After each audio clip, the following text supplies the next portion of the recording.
கிறிஸ்துவுக்குள் பிரியமானவர்களே, கர்த்தரும் இரட்சகருமாய் இயேசு கிறிஸ்துவின் ஈடின் நாமத்தினாலே உங்கள் யாவருக்கும் என் அன்பின் வாழ்த்துக்களை இயேசு கிறிஸ்து நாமத்தினாலே தெரிவித்துக் கொள்கிறேன். தேவன் அருளிய அப்பம் பிரேயர் மினிஸ்ட்ரி மூலியமாக உங்களோடு சந்திப்பதில் மிகுந்த மகிழ்ச்சிகிறேன். தினம்தோறும் புதிய நாளுக்காக பரிசுத்த வேதாந்திலிருந்து ஒரு வாக்குத்தத்தங்களை தேவனுடைய நாம மகிமைக்கு என்று நாம் தியானித்து புதிய நாளுக்காக நாம் ஜெபிக்கிறோம். 107ஆம் சங்கீதம் 41ஆம் வசனத்திலே, எளியவனையோ சிறுமை நின்று எடுத்து உயர்ந்த அடைக்கலத்தில் வைத்து அவன் வம்சங்களை மந்தையை போல் ஆக்குகிறார் என்று எழுதப்பட்டிருக்கு. ஹல்லேலூயா.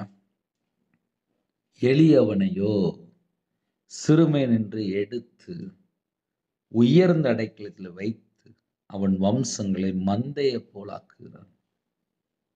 அப்ப இன்னைக்குள்ள வாக்கு தத்துவம் என்ன சொல்லி நீங்களே கண்டுபிடிச்சிருப்பீங்க.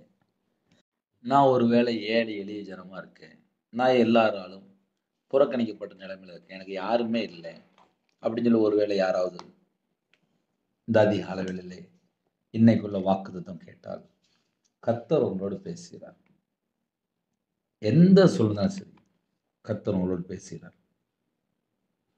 சில குடும்பத்திலே என் வாழ்க்கை முழுசுமே ஒரு தனிமை, ஏழை எளிஜனமா இருக்கேன், சிறுமைப்படுத்தப்பட்ட நிலைமையில இருக்கேன். உயர்ந்த அடைக்கலத்தில் வைப்பார். எப்படி? தூக்கி எடுத்து, எந்த மாதிரி சுழஞ்சும் சரி தூக்கி எடுப்பார். தூக்கி எடுத்து உயர்ந்த அடைக்கலத்தில் வைத்து ஏழை எளிய ஜனங்கள், சிறுமையான ஜனங்களை, அவங்களுடைய வம்சங்களை மந்தையை போலாக்குகிறார். இன்னைக்குள்ள வாக்கு தத்தம் உங்களை உயர்த்துவார், உயர்ந்த அடைக்கலத்தில் வைப்பார், தூக்கி எடுப்பார். அது மாத்திரமல்ல, உங்களுடைய வம்சங்களை மந்தையை போல் ஆக்குவார் என்று எழுதப்பட்டிருக்கு.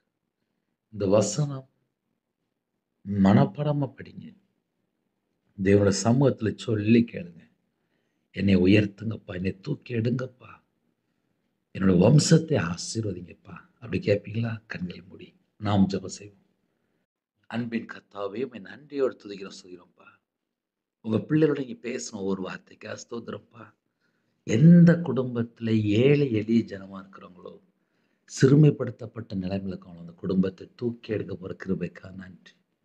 உங்க பிள்ளைகளோட வாழ்க்கையில உயர்த்த போற கிருபைக்கா நன்றி. உயர்ந்த அடைக்கலத்தை தரப்போற கிருபைக்கா நன்றி. உங்க பிள்ளைகளை கர்த்தர் கரம் பிடித்து ஆசீர்வதிக்க போற கிருபைக்கா நன்றி. அவங்களோட வம்சங்கள், அவங்களுடைய தலைமுறை எல்லாவற்றையும் ஆசீர்வதிக்க போற கிருபைக்கா நன்றி.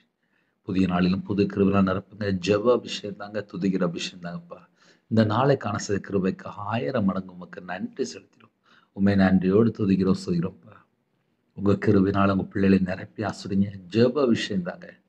ஆவிக்குரிய வாழ்க்கையில வளர கர்த்தர் உதவி செய்யுங்க. இரவும் போலுமா வேதத்தை வாசிக்க தியானிக்க கிருபை செய்யுங்க.